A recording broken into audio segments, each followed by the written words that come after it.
In the last video, we looked at how to denoise an image using Gaussian blur. However, as we can see here, there is a great loss of detail. If we want edge-preserving denoising, we'll have to look at some more advanced non-linear filters. A linear image filter is an image filter that can be done with the convolution of the image in the kernel, such as a Gaussian blur. So I won't be using Krita's built-in filters for today, so I'll have to create my own in Unity. So I just wrote up a simple Gaussian blurs code.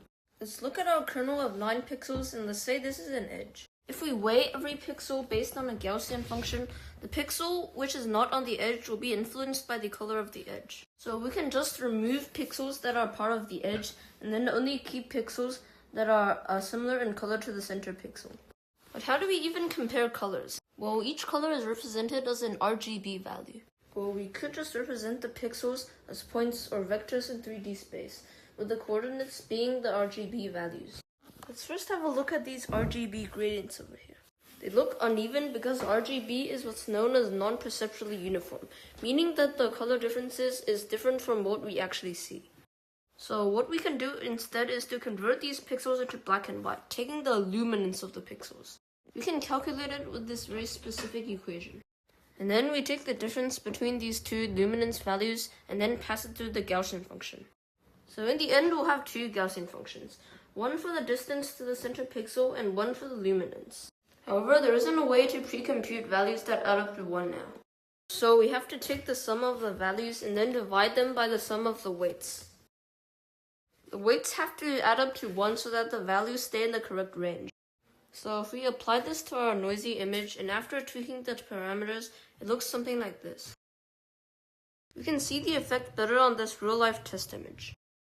As we can see here, most of the noise is removed, without it looking like a blurry mess. If we zoom in closer, we can see how the effect is preserving edges. It is basically a blur that blurs everything but the edges. By the way, this filter is called the selective Gaussian blur, or the bilateral filter. The downsides are that most of the texture and detail is also blurred. Let's look at our kernel again. We can divide this kernel into 4 parts of equal size. Let's say this is an edge and then this is the noise. We want to set the center pixel to black since it's not part of the edge while also smoothing out the noise. We first take the average color of each sector. We want to set this pixel to this color. First, we compare the pixel's color to the average colors of each sector using luminance. And then we set the pixel to the color that was closest to the original pixel. This is called the Kuwahara filter. Remember that this kernel, these sectors can be any size. Now let's apply this to our image. The Kuwahara filter was actually invented earlier than the bilateral filter, and now it is used for stylized painting effects like these. And the downsides are that it looks like this. Now let's look at another type of noise. Defective pixels in a camera produce random pixels that are either pure black or pure white. This is called salt and pepper noise. Here's a test image corrupted by this type of noise. The filters mentioned before don't work as well. Let's look at our kernel. These pixels are the salt and pepper noise, extreme outliers in the data.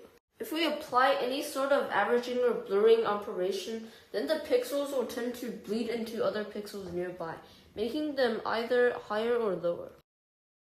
We can visualize this as a set of 1D data. The noise spike in the middle needs to be lowered while not affecting other pixels to make them higher.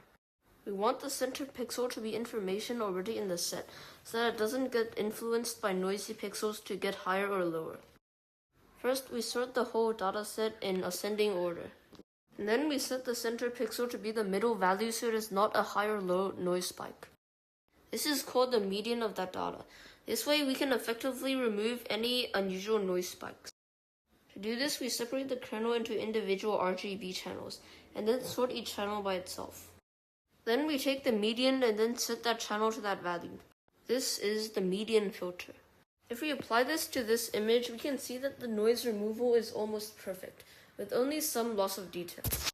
I used GIMP's median blur tool for this. However, the median filter is specialized for this kind of noise, and doesn't work as well against other types of noise. Let's look at the bilateral filter again. It's a surface blur, so it preserves edges while not textures. Well, how can we preserve patterns and textures? Let's say these 2 places have the same pattern. And then here's the noise. We want to keep the pattern the same part, while filtering out the noise, the different parts. So instead of comparing individual pixels' luminances, we can compare the luminances of whole groups of pixels. So for every 2 corresponding pixels, we subtract their luminances.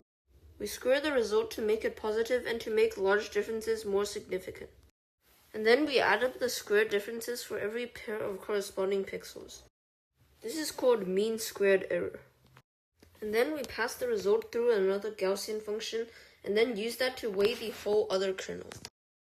So for every pixel, we take a group of pixels around that a kernel, and then we calculate this for every other kernel on the image. We find out the weights for each pair of kernels to determine how similar they are. And then we multiply the pixels at the centers of the kernels with their weights, and then dividing them by the sum of their weights to normalize them to the correct range.